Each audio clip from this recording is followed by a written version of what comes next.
यदि 2014 में देश आज़ाद हुआ है तो सच मानिए आज़ादी को पूरा होते हुए अब 4399 दिन हो गया, जिसका कार्यकाल प्रधानमंत्री मोदी अपने हाथों में रखे थे। मतलब साफ है, इससे पहले सबसे लंबा कार्यकाल करने वाले प्रधानमंत्री देश में थे, उनका नाम था पंडित जवाहरलाल नेहरू, जिनका कार्यकाल 4398 दिन था। लेकिन वर्तमान समय प्रधानमंत्री उस रिकॉर्ड को तोड़ते हैं और 4399 का आंकड़ा पार करते हैं, जिसको लेकर पूरा देश में एनडीए के बड़े बड़े नेताओं के द्वारा जश्न मनाया जा रहा है। कुछ नेताजी के द्वारा इसे पूजा पाठ किया जा रहा है और शिक्षा मंत्री धर्मेंद्र प्रधान इस पे आरती दिखा रहे हैं। ऐसा लग रहा है कि आरती दिखाने और पूजा पाठ करने की वजह से इनको एग्जाम पेपर लीक कराने में नोबेल प्राइज मिल जाएगा। प्रधानमंत्री मोदी कांग्रेस और पंडित जवाहरलाल नेहरू का उदाहरण देते हैं, अपने कार्यकाल का विकास का लिस्ट दिखाते हैं। इस लिस्ट में कुछ अधूरी कहानी होता है जिसको हम बताने का कोशिश करते हैं।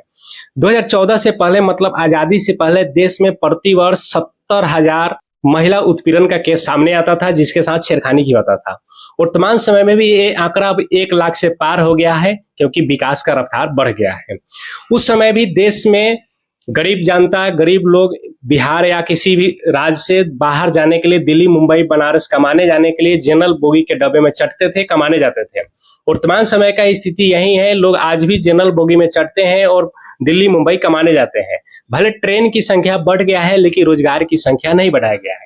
आजादी से पहले, मतलब 2014 से पहले, देश में एम्स की संख्या 7 था, जो वर्तमान समय में 26 बताया जाता है। अब जमीनी स्तर पर कितना एक्टिव है इसकी चर्चा करने की जरूरत नहीं है, क्योंकि इसका एक बड़ा उदाहरण दरभंगा एम्स का एक वीडियो आया था, जिसमें 12 साल में सिर्फ उसका गेट बना था। न जाने पिछले 6 महीने में अब उसमें ग्रिल लग चुका है। इस तरह का तमाम विकास हुआ है। आजादी से पहले यानी 2014 से पहले मिडिल क्लास के बच्चे सरकारी स्कूल में पढ़ते थे, जॉब के लिए लाठियां खाते थे। वर्तमान समय में वही स्थिति है, सरकारी स्कूल में पढ़ेंगे और अपने जॉब के लिए लाठियां खाएंगे। रहा बात कि हम बार बार आजादी वाले शब्द का बात क्यों कर रहे हैं, तो शायद इस बात को लेकर आपको गुस्सा होगा, उसके लिए मैं माफी मांगता हूं।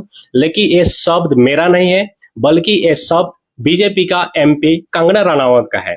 कंगना रनावत का मानना है कि देश 2014 में आजाद हुआ है, इसीलिए हम आजादी का लिस्ट बना रहे हैं। आजाद इंडिया में जिस तरह से विकास का चर्चा हो रहा है, आपको क्या लग रहा है कि जमीनी स्तर पर इसका विकास कितना हुआ है?